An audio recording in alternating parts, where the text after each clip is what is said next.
Welcome back everyone. Now we are going to learn about the flag register, instruction register and data register. So first thing first, I would like to present one more keyboard here so that we can understand the things in a quite deeper way, which is program counter. I'm not teaching you the counter thing again that we have already studied in our previous section. Program counter, with the program counter term, I mean here that it contains the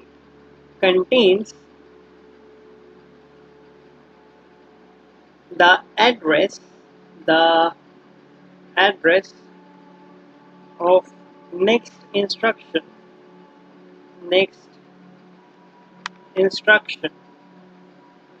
So why I presented it right here, because in its shed we are going to study about the flag register, because this is what it do. So it is technically comes in the roof under the roof of program counter. So now we are ready to study about the flag register. So let's begin with the flag register. So flag register is right here in front of us. What does it actually mean? Well, flag register contains some information. It contains some information. Contains some information. Okay, every register contains some information. So what's new, Om? Well, let me tell you, my dear friend, that it contains the information after regarding after result after execution. Um, Let me also write that result after execution. Well, I surely be presenting an example so that it's quite understandable and easily graspable. Well, the example that we have here is sine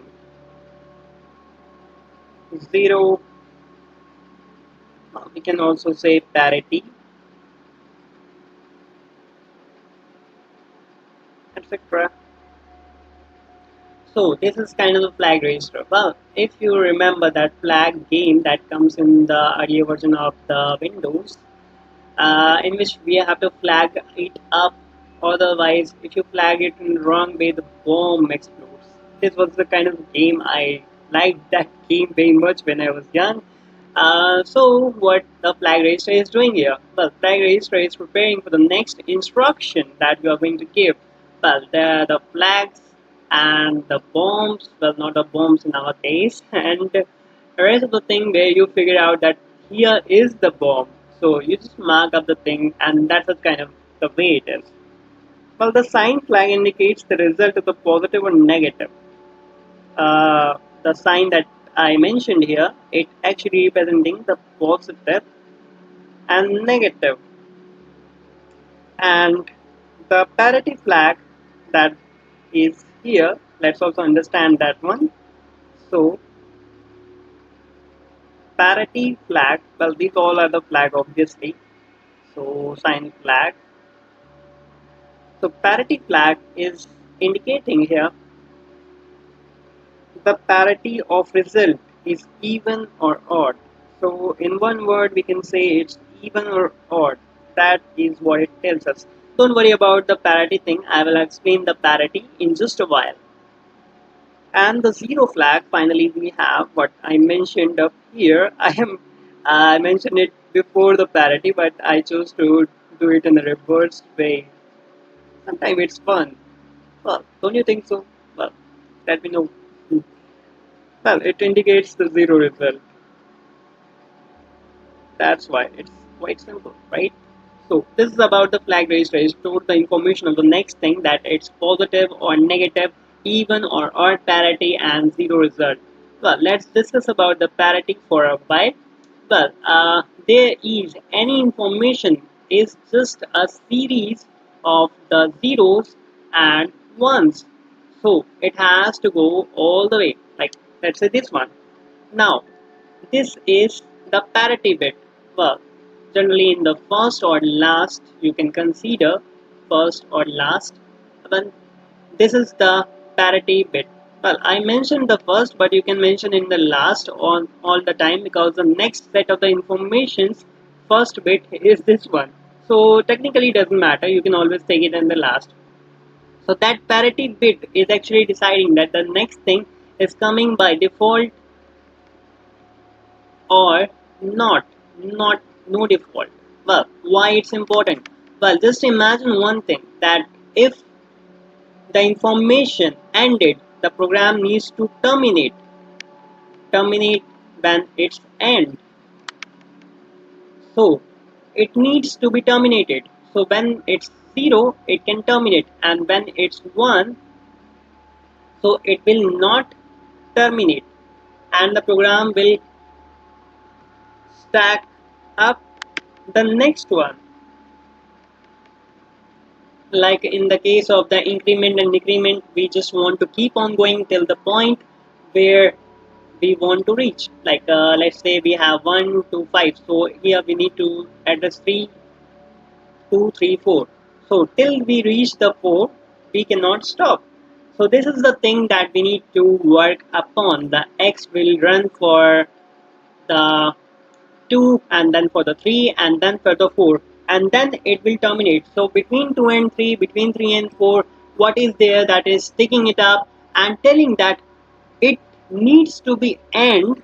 Listen to me very carefully. 2 needs to be end before the 3 begins. Well, we have to end the 2 before we can start the 3, but this is not the termination of the program. This is the termination of the number 2 and then 3, and then when we completed the 4, then it terminate the program. So the program is terminated now, means the instruction is completed. That's what it meant. And in between we can have the parity bit. Well, in the parity bit we also used to encounter about the errors, and we used to study about those errors, and we study them.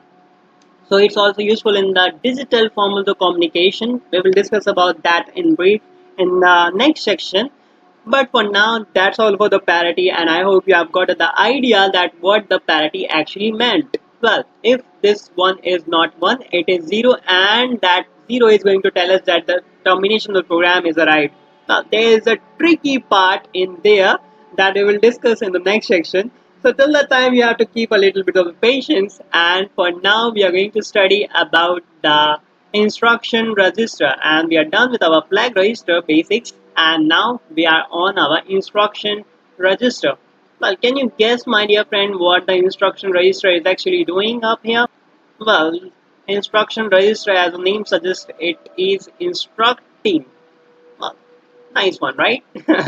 Okay, I just tried to be a little catchy. Instruction register contains the instruction during execution. That's it. So it contains instructions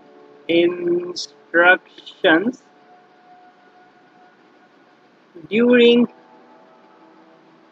execution. Surely, if it's the register, it is storing. So it goes without saying that every of the thing that we have studied actually storing up the thing. So this is the storage point, and what we are storing contains the instruction. We are storing the instructions here. Like if I have to say that x plus 1 is equal to x, and this is my small piece of the program. Well, actually, this is a part of the program logic, and I want x to go from 1 to 10. So it will run for the 1, then 2, then 3, then 4, and all the way to the 10. And it will going to produce the result all the times in the addition form. And when I get the result as 11 is equal to x, and that is the point where it can terminate. So the action of the instruction, there are basically two instructions. The first instruction in this small piece of the program that we have here is incrementing. I'm incrementing the value of x constantly till the point we reach the 10. second thing, we are constantly adding, means applying operations.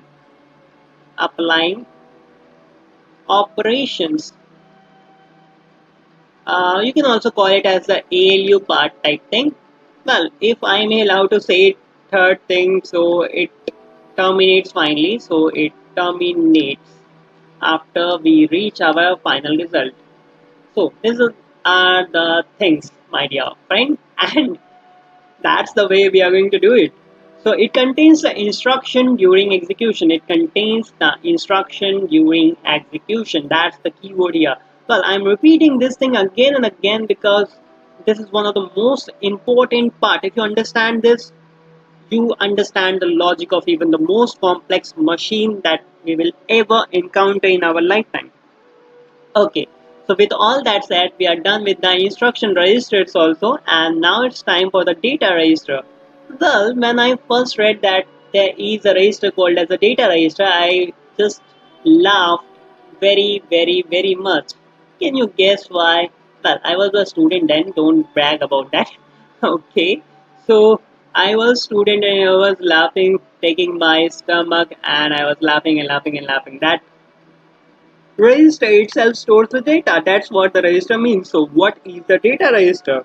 It did not make any sense to me. But then I understood this one important line that changed a little bit of my perception, and from that laughing person or kid, I grown up and I knew that why it's there. So I understood its importance, and now I am teaching you that why it's important. So let's get to my story. I am not wearing specs, but I am making the specs here. It looks cool, right? Okay. So let's have the definition part here. It holds, the data register holds the intermediate, the intermediate data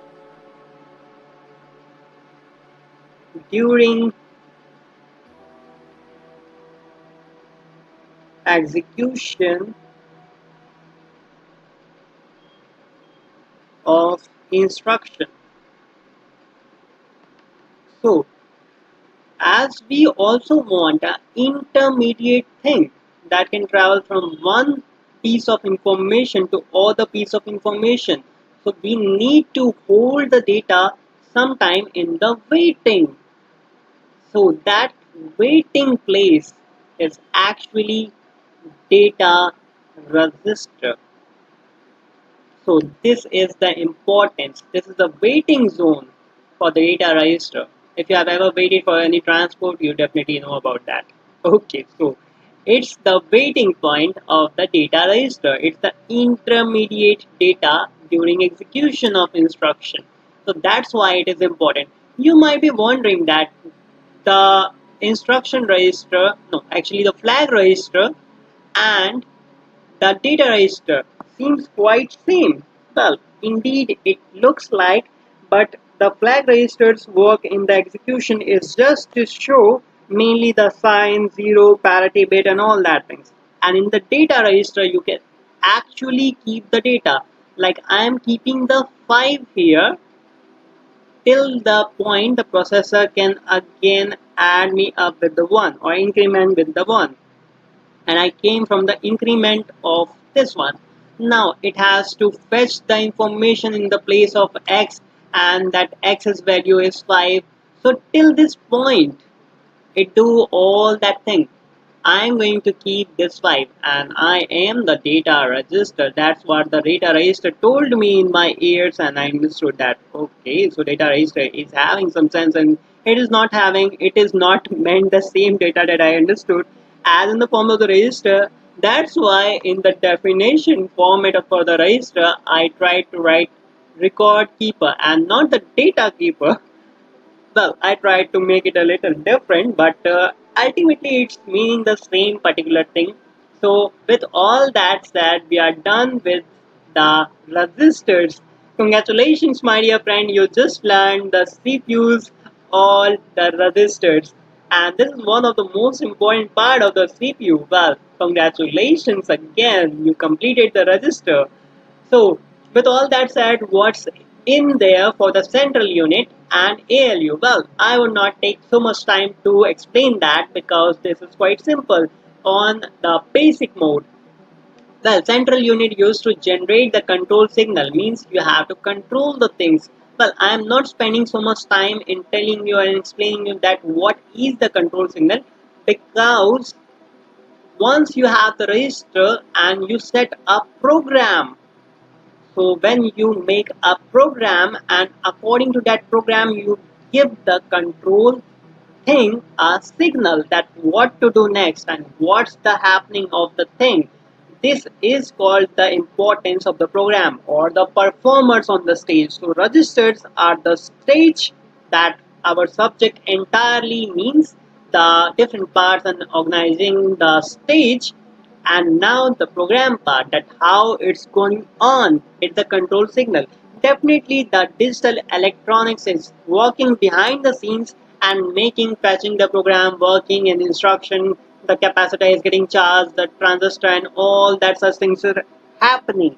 But ultimately it's just about the control. Various ways of control are there and that is defined by the program. So that's the use of the central unit.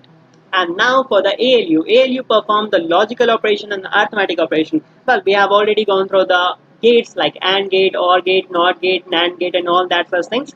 These are the kind of the operation. We have also learned to simplify. We have also learned the key mapping system, don't care condition system. That all the things are actually wrapped up to the ALU. So technically, I taught you the CPU long before this section in a definite forming or format. So what now? Well, we are going to learn about the program status. That sounds interesting, right? So we will start the program status in the next video. Till that time, God bless, take care, keep learning, keep growing, and sayonara.